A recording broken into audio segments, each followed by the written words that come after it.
j'ai prévu de parler sur les miracles. Enfin, vous savez que ces temps-ci, je parle des dons spirituels, mais je ne vais pas m'étendre sur le don des miracles.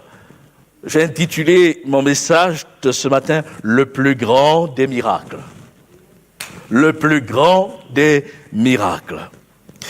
Dans l'évangile de Jean, au chapitre 20, verset 30, il est dit ceci: « Jésus a fait encore, en présence de ses disciples, beaucoup d'autres miracles qui ne sont pas écrits dans ce livre. Mais ces choses ont été écrites afin que vous croyiez que Jésus est le Christ, le Fils de Dieu, et qu'en croyant, vous ayez la vie en son nom. Amen. » Il a fait beaucoup de miracles. Certains ont été consignés dans l'Évangile, les gens parlent de son Évangile, mais permettez-moi de préciser qu'il ne parle pas que de son Évangile, parce qu'au moment où Jean écrivait le dernier des 4 évangiles, les autres avaient déjà été écrits, et il apporte une touche différente, comme pour préciser certaines choses.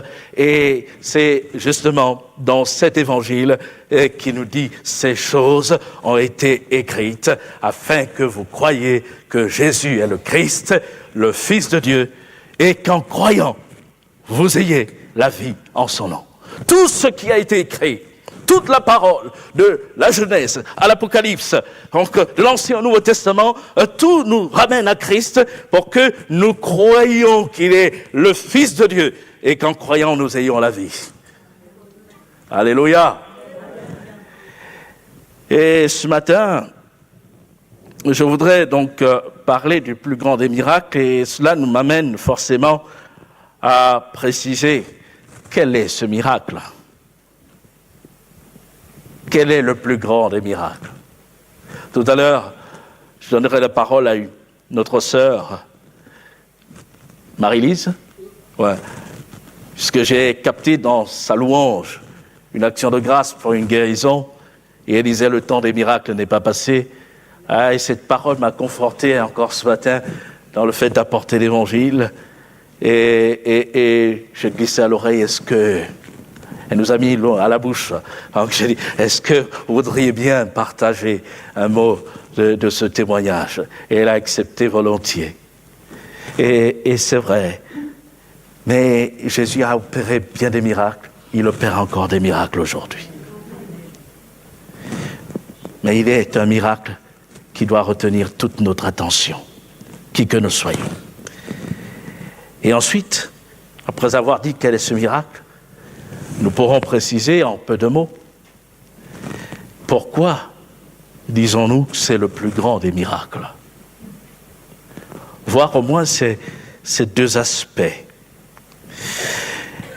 Dans des circonstances particulières, il a été demandé à Jésus de faire un miracle. Et cette demande revient à plusieurs reprises. Et nous relevons que Jésus n'a pas toujours répondu à cette demande. Alors que certains attendaient un miracle de plus de sa part, Jésus s'est refusé à le faire. En revanche, Jésus a renvoyé à une réalité précise. Et je voudrais, en relevant 4 références ce matin, justement nous arrêter sur ces demandes et sur le fait que Jésus n'accède pas à ces demandes. La première référence se trouve dans l'évangile de Matthieu, chapitre 12. Dans Matthieu, chapitre 12, nous lisons à partir du verset 38 qu'il est dit « Alors, quelques-uns des scribes et des pharisiens prirent la parole et dirent : « Maître, nous voudrions te voir faire un miracle. » Il leur répondit : « Une génération méchante et adultère demande un miracle. Il ne lui sera donné d'autre miracle que celui du prophète Jonas. Car, de même que Jonas fut 3 jours et 3 nuits dans le ventre d'un grand poisson, de même le Fils de l'homme sera 3 jours et 3 nuits dans le sein de la terre. Les hommes de Ninive se lèveront au jour du jugement avec cette génération et la condamneront parce qu'ils se repentirent à la prédication de Jonas. Et voici, il y a ici plus que Jonas. Amen. J'y reviendrai. Dans l'évangile de Jean, au chapitre 6, nous trouvons une deuxième demande adressée à Jésus. Et nous lisons ceci, Jean chapitre 6, au verset 29. Lisons même à partir du verset 26. Jésus répondit : en vérité, je vous le dis, vous me cherchez non parce que vous avez vu des miracles, mais parce que vous avez mangé des pains et que vous avez été rassasiés. Travaillez non pour la nourriture qui périt, mais pour celle qui subsiste pour la vie éternelle, et que le Fils de l'homme vous donnera. Car c'est lui que le Père, que Dieu a marqué de son sceau. Ils lui dirent : que devons-nous faire pour faire les œuvres de Dieu ? Jésus leur répondit : l'œuvre de Dieu, c'est que vous croyez en celui qui l'a envoyé. Quel miracle fais-tu donc, lui dirent-ils, afin que nous le voyions et que nous croyons en toi ? Que fais-tu ? Nos pères ont mangé la manne dans le désert. Selon ce qui est écrit, il leur donna du pain du ciel à manger. Jésus leur dit : en vérité, je vous le dis, Moïse ne vous a pas donné le pain du ciel, mais mon Père vous donne le vrai pain du ciel. Car le pain de Dieu, c'est celui qui descend du ciel et qui donne la vie au monde. On peut lire au verset 51. Je suis le pain vivant qui est descendu du ciel. Si quelqu'un mange de ce pain, il vivra éternellement. Et le pain que je donnerai, c'est ma chair que je donnerai pour la vie du monde. Amen. J'ai parlé de 4 références et nous allons lire la 3e dans Luc, chapitre 23, à partir du verset 8. Il est dit ceci : lorsqu'Hérode vit Jésus, il en eut une grande joie, car depuis longtemps il désirait le voir à cause de ce qu'il avait entendu de lui, et il espérait qu'il le verrait faire quelques miracles. Il lui adressa beaucoup de questions, mais Jésus ne lui répondit rien. Amen. Ici, Jésus ne répond même pas. Alors, la demande n'est pas d'une manière claire exprimée, mais il y avait cette attente chez Hérode de voir Jésus accomplir un miracle. Mais Jésus ne l'a pas fait. La dernière référence se trouve dans Jean, chapitre 2, et nous pouvons lire à partir du verset 13 ceci : la Pâque des Juifs était proche, et Jésus monta à Jérusalem. Il trouva dans le temple les vendeurs de bœufs, de brebis et de pigeons, et les changeurs assis. Ayant fait un fouet avec des cordes, il les chassa tous du temple, ainsi que les brebis et les bœufs. Il dispersa la monnaie des changeurs, il renversa les tables, et il dit aux vendeurs de pigeons, « Ôtez cela d'ici, ne faites pas de la maison de mon père une maison de trafic. » Ses disciples se souvinrent qu'il est écrit « Le zèle de ta maison me dévore. » Les Juifs, prenant la parole, lui dirent « Quel miracle nous montres-tu pour agir de la sorte ?» Jésus leur répondit « Détruisez ce temple, et en 3 jours, je le relèverai. » Les Juifs dirent « Il a fallu 46 ans pour bâtir ce temple, et toi, en 3 jours, tu le relèveras. » Mais il parlait du temple de son corps.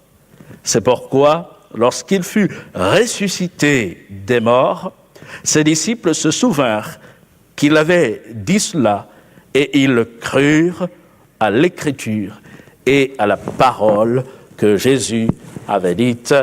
Amen. Alléluia. Oh, nous avons lu dans toutes ces références qu'il est question de miracle, d'une attente, d'une demande formulée clairement à Jésus, qu'il accomplisse un miracle. Mais nous voyons aussi que Jésus n'accomplit pas de miracle particulier.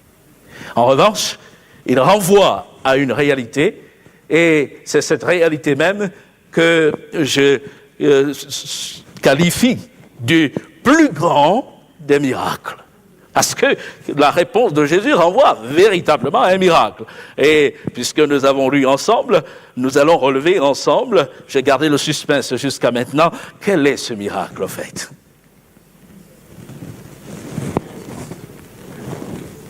Oui, la résurrection de Jésus. Seulement ? La résurrection seulement ou la crucifixion, la mort et la résurrection. La mort et la résurrection. Parce que dans ses réponses, il évoque sa mort. Bon, vous me direz, et vous aurez raison, que lorsqu'on parle de résurrection, il y a forcément mort. Donc votre réponse est judicieuse. Mais c'est aussi à dessein ce matin que j'appuie sur la mort de Jésus. On ne peut pas parler de résurrection sans mort, c'est vrai, mais quand on parle de mort de Jésus, il faut effectivement souligner qu'il est ressuscité d'entre les morts. Parce que parler de la mort de Jésus sans souligner qu'il est ressuscité d'entre les morts, c'est ramener Jésus au commun des mortels. Mais ce qui fait la différence, c'est que Jésus-Christ, lui, n'est pas resté dans le tombeau, il est ressuscité d'entre les morts. Et je relève, en revenant sur les demandes adressées à Jésus, qu'à chaque fois, il ramène à cette réalité. Et pourquoi ramener à cette réalité ? Et dans sa réponse, je prends notamment le premier passage, Jésus va parler de Jonas, le prophète Jonas. Et ceux qui l'écoutaient savaient fort bien qui était Jonas, ce qu'il avait vécu, un prophète de Dieu, que Dieu a envoyé dans une terre particulière, Ninive, un royaume qui avait fait tant de mal au peuple d'Israël. Et nous savons, en lisant le livre qui porte son nom, que Jonas, dans un premier temps, n'a pas obéi, ne s'est pas soumis à Dieu. Et cela lui a valu de se retrouver dans le ventre d'un grand poisson. Et il a été là comme dans les profondeurs de la mer, en étant dans le ventre du poisson. Et il a fallu qu'il crie à Dieu, qu'il élève son âme depuis le ventre du poisson et pour demander le secours de Dieu. Et l'Écriture nous dit que Dieu parla au poisson qui, bon, excusez-moi, mais c'est écrit ainsi, qui vomit Jonas sur la terre ferme, sur le rivage. Et Jonas a vécu exactement 3 jours et 3 nuits, c'est Jésus qui le précise, dans le ventre de ce poisson. Et quand il lui est demandé d'accomplir un miracle, c'est cet exemple que Jésus va choisir, qu'il va citer. Et mais Jonas a vécu 3 jours et 3 nuits dans le ventre du poisson, mais le Fils de l'homme vivra 3 jours et 3 nuits dans le sein de la terre. Jésus n'accomplit pas de miracle parce qu'il en avait déjà accompli.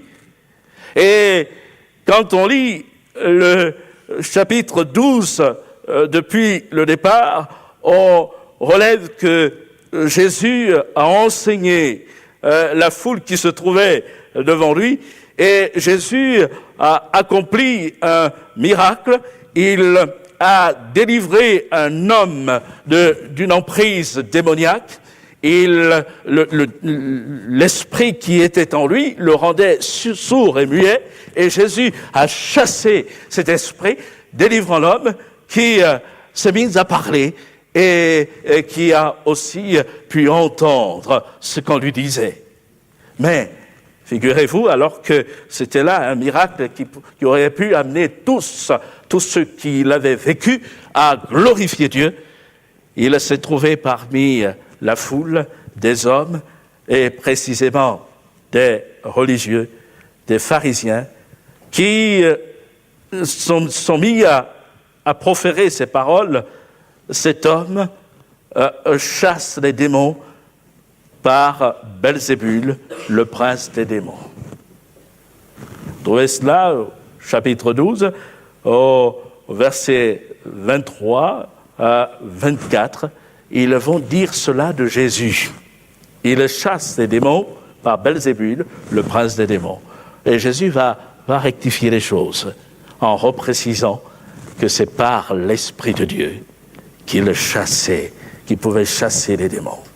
Vous voyez, dans ce contexte, ce sont ces mêmes personnes qui vont demander plus loin à Jésus de faire un miracle. Alors quelques scribes et des pharisiens prirent la parole et dirent « Maître, nous voudrions te voir faire un miracle. » Et dans le texte que je citais plus haut, verset 24, il est dit « Les pharisiens, ayant entendu cela dire, cet homme ne chasse les démons que par Belzébul, le prince des démons. » On note, les pharisiens et quelques-uns des scribes et des pharisiens, et on les retrouve. Ce sont eux-mêmes qui demandent.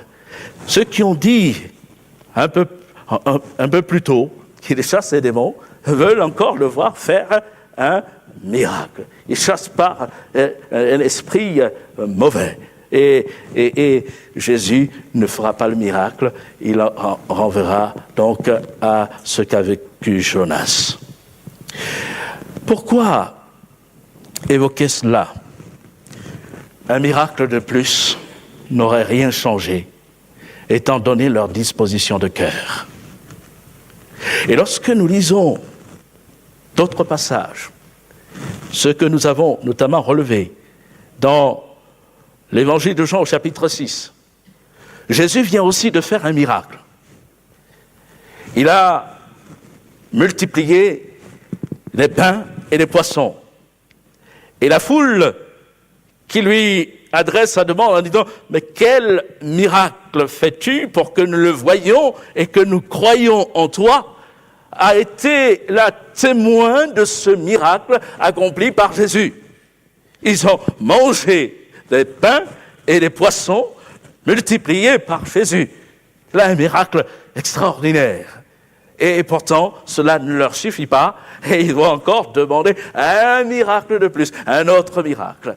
Et dans ces circonstances, nous relevons que Jésus n'accomplit pas de miracle, mais il va parler du pain qui descend du ciel. Le pain envoyé par Dieu. Et c'est là une parabole on comprend que Jésus ne voulait pas leur donner sa chair au sens littéral du terme, à manger. Jésus voulait parler d'un fait qu'il allait lui-même accomplir, puisque plus loin dans l'explication, il dit « Et le pain que je donnerai, c'est ma chair que je donnerai pour la vie du monde ». Donc là, il parle du sacrifice de son corps. Il donnera son corps pour que l'humanité tout entière soit sauvée, soit délivrée, que l'humanité tout entière puisse avoir la vie de Dieu, la vie éternelle. Là encore, on souligne qu'il n'a pas accompli un autre miracle. Venons-en à Hérode. Dans le texte de Luc, chapitre 23, on relève qu'Hérode s'est réjoui. Lorsque Jésus a été emmené vers lui, car depuis longtemps il désirait le voir, dit le texte, à cause de ce qu'il avait entendu dire de lui. Jésus faisait des miracles et la renommée de Jésus se répandait dans tout le pays. Hérode en avait eu écho et il désirait vivement le voir accomplir un miracle. Et à un moment, il pensait même que c'était Jean-Baptiste qui était revenu à la vie. Mais Jésus n'était pas Jean-Baptiste.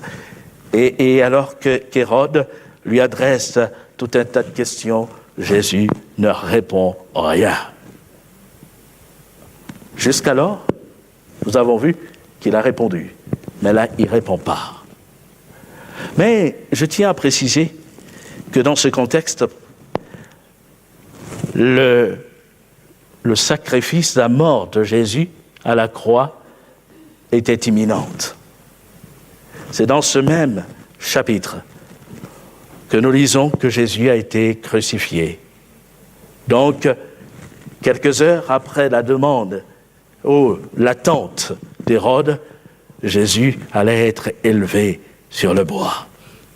Il n'a rien dit sur le moment, mais il savait ce qu'il allait vivre.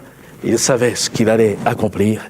Il savait que l'heure était arrivée où ce qu'il avait annoncé devait se réaliser.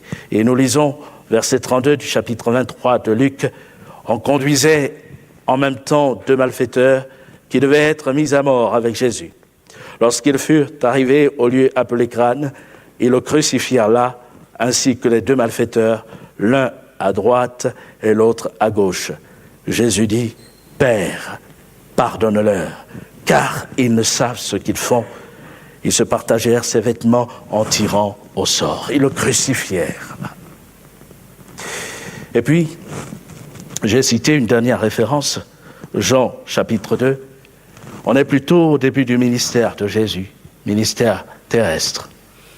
Jésus a une fête de Pâques, entre dans le temple, et comme nous l'avons vu, il chasse des vendeurs, des gens qui avaient occupé le parvis, et il s'agissait précisément du parvis des gentils, des païens, l'endroit aménagé par le roi Hérode pour que les païens puissent avoir un espace où ils pouvaient se recueillir, où ils pouvaient adresser leurs prières à Dieu. Et c'était cet endroit qui était occupé par des bœufs, des pigeons. Oh, ici, il s'agissait bien sûr de vendre ces animaux pour le sacrifice.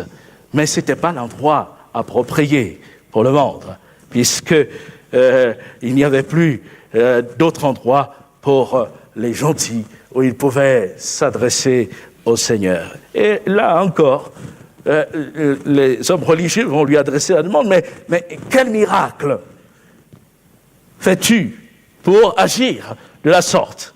Et Jésus leur dit, détruisez ce temple. Quoi? Il a fallu 46 ans pour construire ce temple. Hérode avait fait agrandir le temple et les travaux n'étaient même pas encore finis. Il a fallu 46 ans et toi, en 3 jours, tu le relèveras.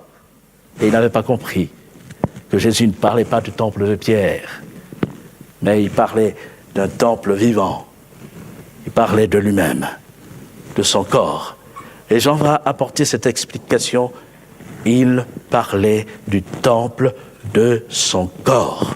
C'est pourquoi, lorsqu'il fut ressuscité des morts, ses disciples se souvinrent qu'il avait dit cela et ils crurent à l'écriture et à la parole que Jésus avait dite.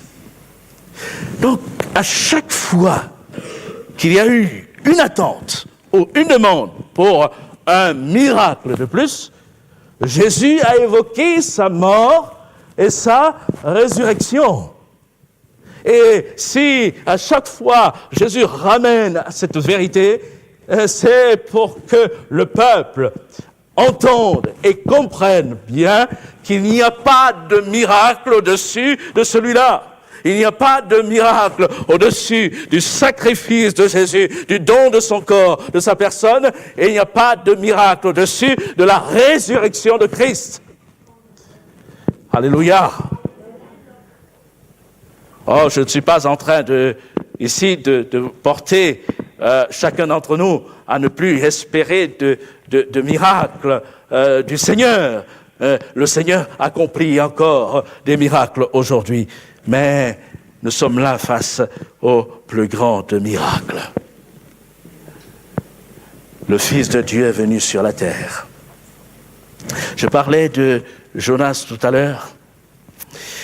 Je voudrais y revenir en précisant ceci. Jonas a été un prophète, mais un prophète sur le moment rebelle à Dieu. Jonas, c'est un peu la réalité de la nature humaine qui a du mal à se soumettre à Dieu. Parfois, on est conscient de la grandeur de Dieu, de sa toute-puissance, mais on a du mal à lui obéir. Et souvent, même, on fuit. Jonas a fui vers la direction opposée, vers Tarsis, alors que Dieu lui demandait d'aller à Ninive. Et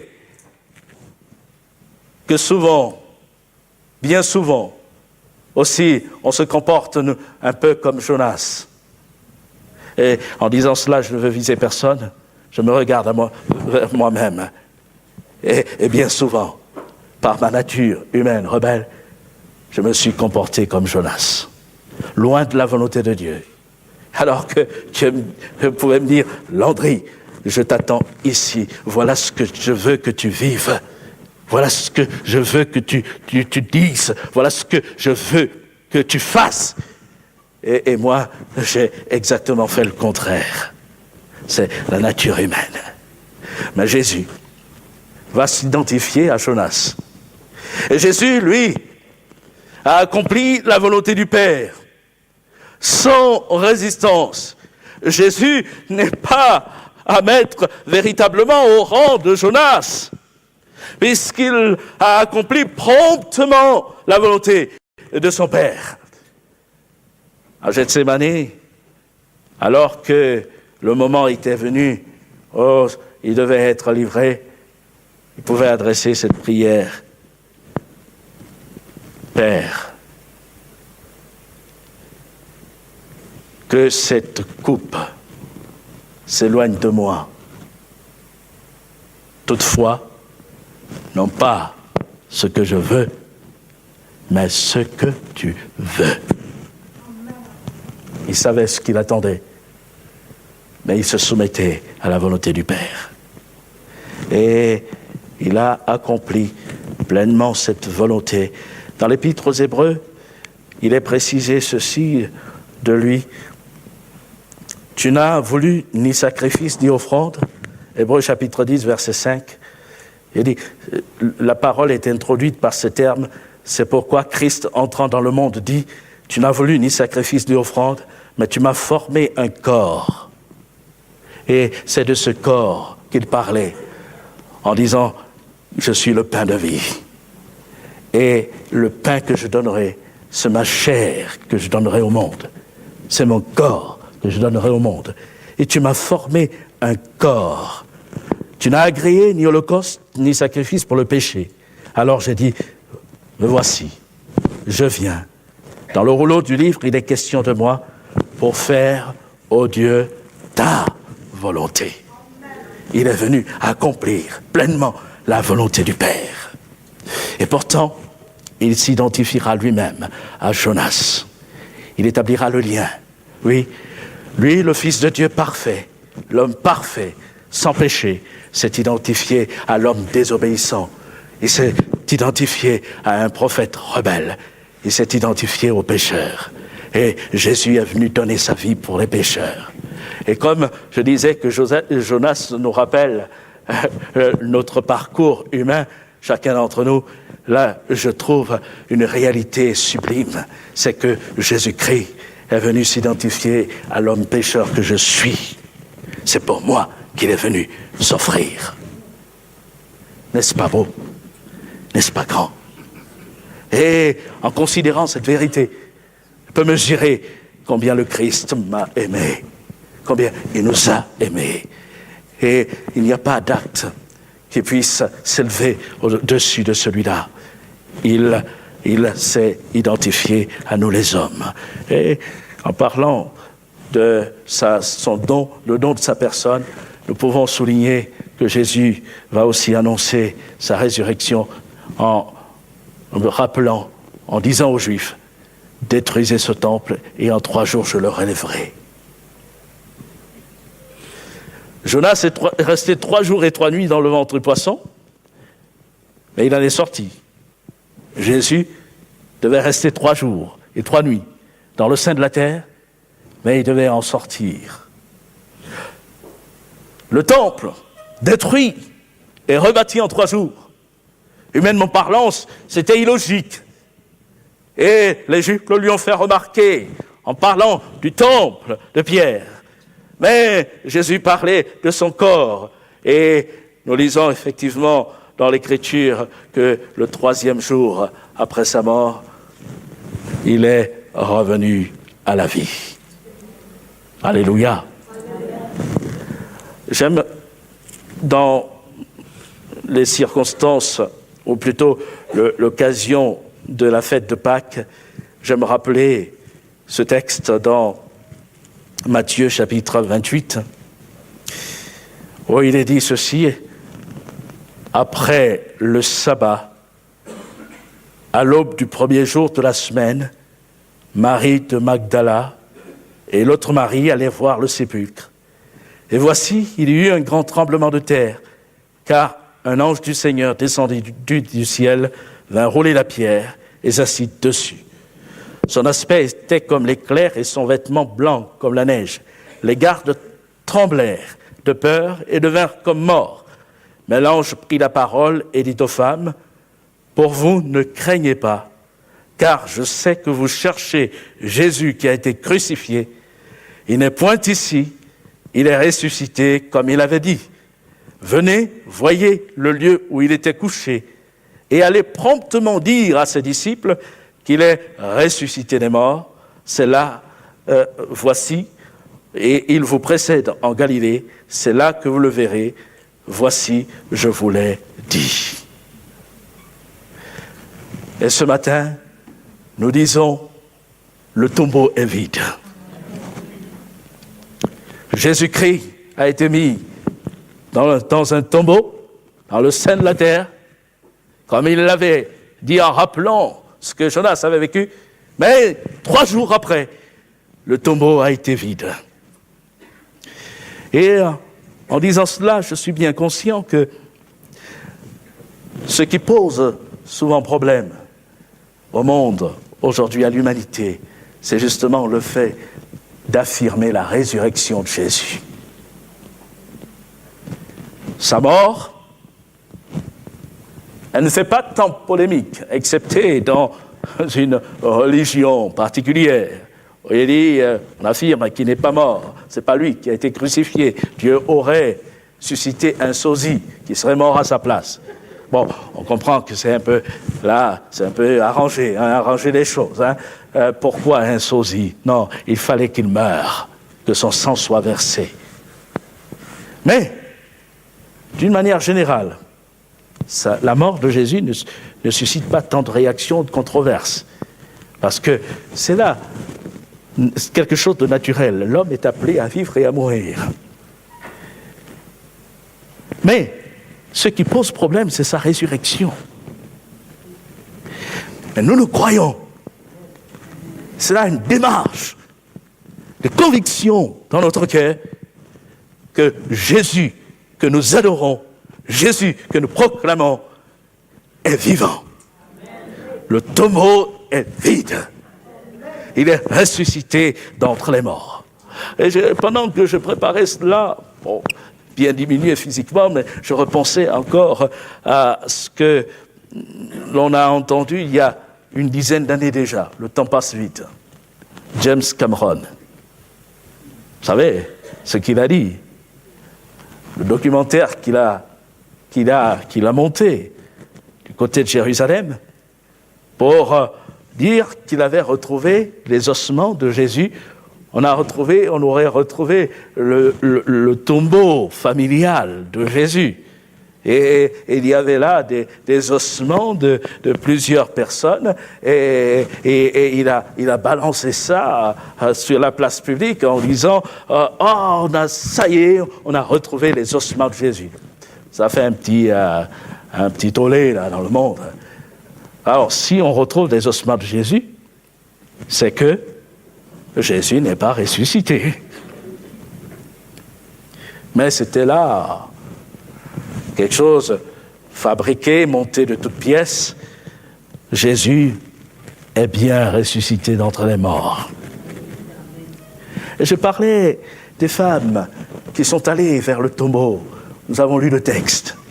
Et j'aime bien cette question que les anges, cette fois dans l'évangile de Luc au chapitre 24, verset 5, alors que Marie de Magdala et d'autres femmes qui étaient venues de la Galilée se sont rendues de bonne heure le dimanche matin vers le sépulcre pour vouloir embaumer le corps de Jésus.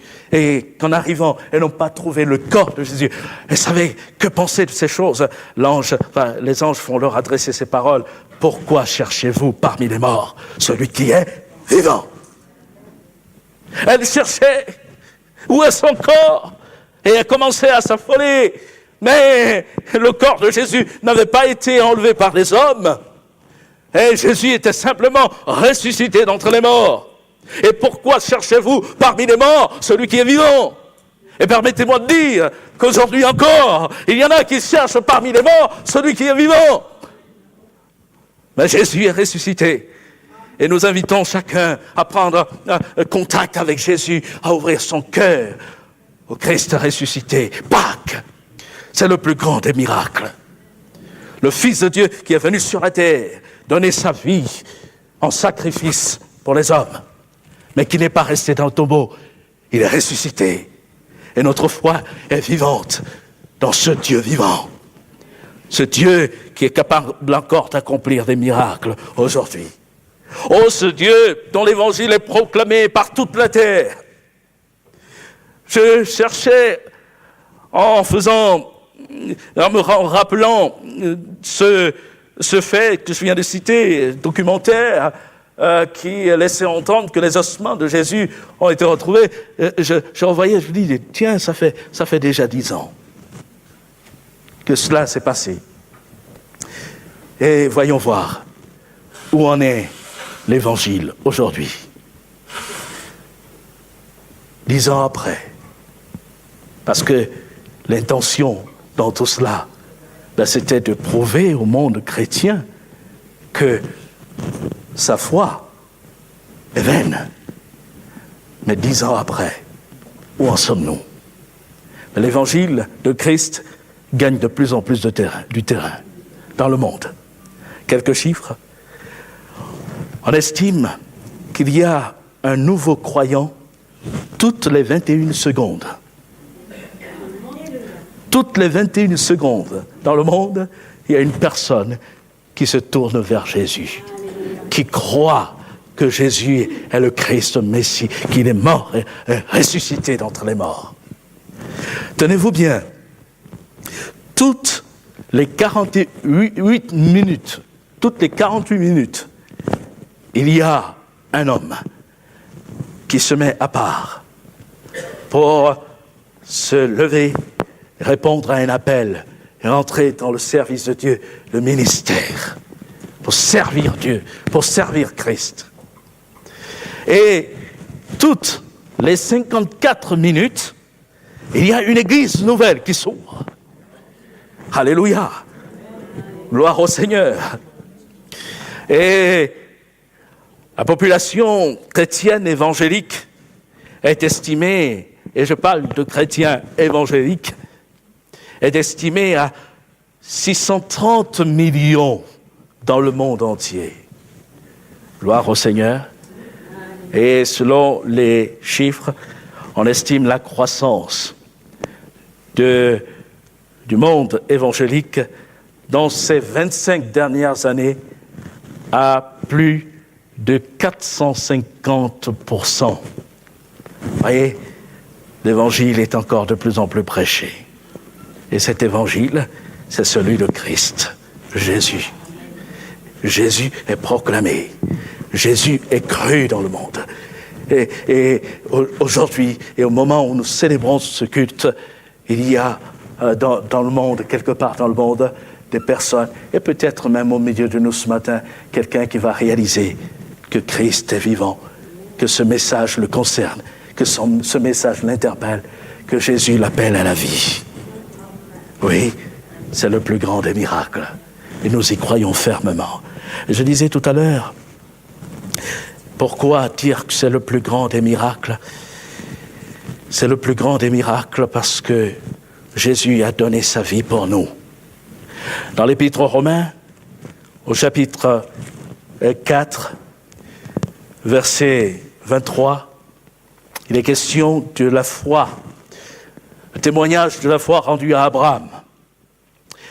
Au début du chapitre, il est dit qu'Abraham crut en Dieu et cela lui fut imputé à justice. Et l'apôtre Paul, inspiré par le Saint-Esprit, va dire ceci au verset 23, « Mais ce n'est pas à cause de lui seul qu'il est écrit que cela lui fut imputé. C'est encore à cause de nous, à qui cela sera imputé, à nous qui croyons en celui qui a ressuscité des morts, Jésus notre Seigneur, lequel a été livré pour nos offenses et est ressuscité pour notre justification. » Alléluia. Et nous retrouvons les deux aspects du plus grand des miracles évoqués ici par l'apôtre Paul. Paul nous dit que Jésus a été livré pour nos offenses.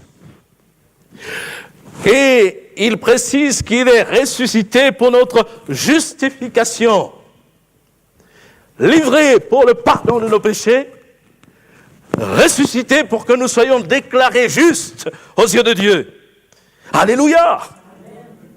Oui, permettez-moi de dire ce matin que c'est le plus grand des miracles parce qu'il n'y a pas d'autre moyen.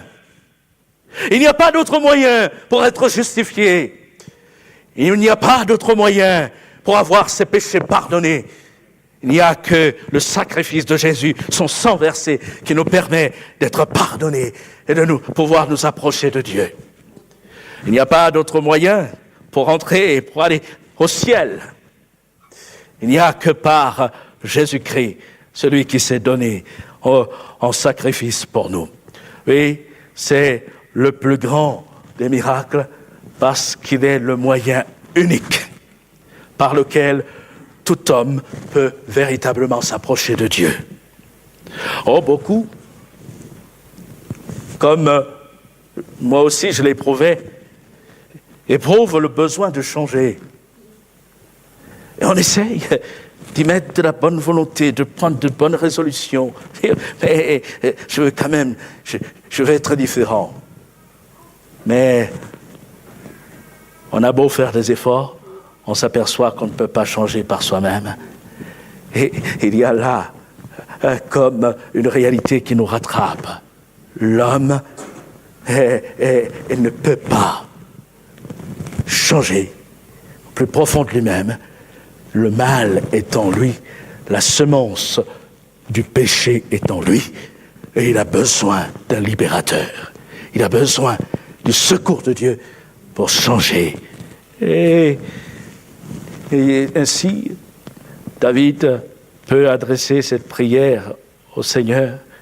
Il dit, voici, je suis né dans l'iniquité. Ma mère m'a conçu dans le péché. Et il dit, tu veux que la vérité soit au fond du cœur. Et il peut adresser cette prière. Ô Dieu, crée en moi un cœur pur. Et renouvelle en moi un esprit bien disposé. Il réalise son état. Et il réalise qu'il ne peut pas s'en sortir par lui-même. Il ne peut pas changer l'état de son cœur. On pourrait le lire tranquillement dans le psaume 51. Mais il dit, crée en moi un cœur pur. Ce cœur, c'est Dieu qui peut le donner. Et Dieu le donne par le sacrifice parfait de Jésus, son sang qui coule à la place du pécheur, afin que l'homme pécheur soit justifié, soit déclaré juste aux yeux de Dieu.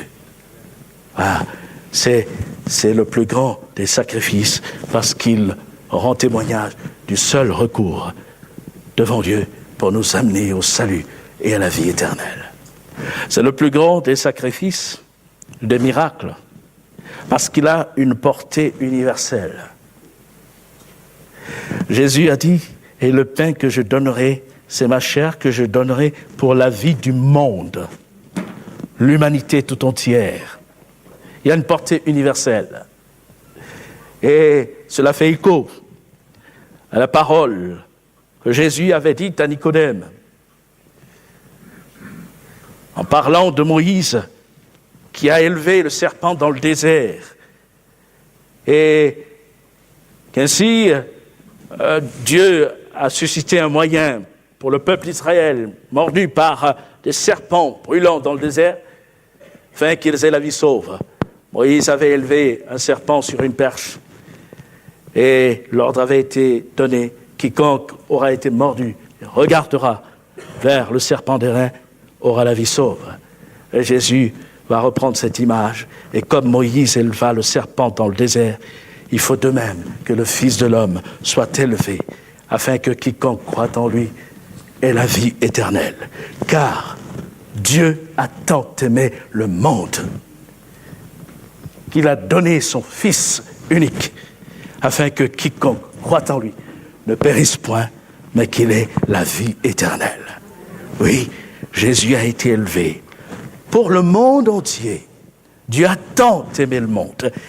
Et le miracle de la croix, de sa mort et de sa résurrection a cette portée universelle et nous concerne tous.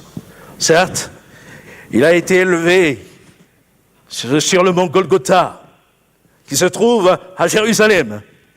Mais cet acte qui était posé devait concerner l'humanité tout entière, les hommes de toute génération. Et aujourd'hui, c'est par la foi en cette réalité que je peux adorer Dieu et je peux avoir une communion avec Dieu et je peux rentrer dans l'amour que Dieu a manifesté pour moi. Et quand il est dit « Dieu a tant aimé le monde », dans ce mot « monde », il y a le nom de chacun d'entre nous, qui que nous soyons. Et on ne pourra pas aujourd'hui chercher, dire où trouver la vérité, où aller pour avoir des réponses quant à mon avenir, mon éternité. La réponse est en Jésus. Et il suffit de croire en lui, à celui qui a été élevé. Et nous avons le témoignage de l'amour de Dieu gravé dans notre cœur.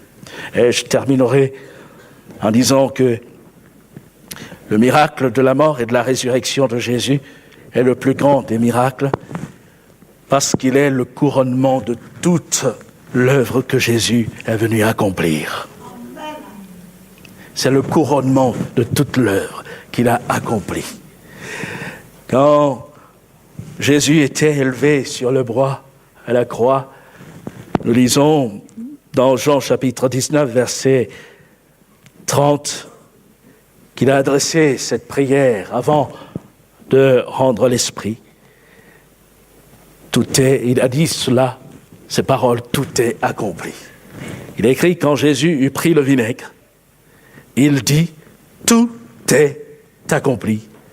Et baissant la tête, il rendit l'esprit. Tout est accompli. C'est le couronnement.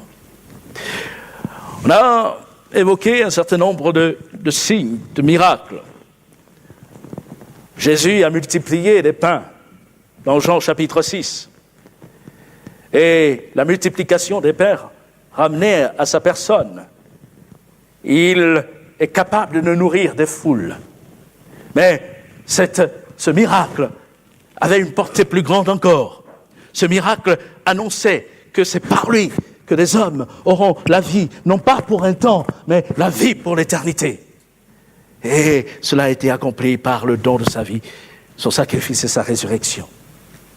On a parlé de Jésus qui a délivré de l'emprise démoniaque un homme possédé et qui était rendu sourd et muet.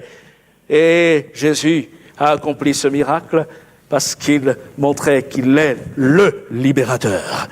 Et par la mort et la résurrection de Jésus, nous apprenons qu'il est venu dépouiller les dominations, les autorités.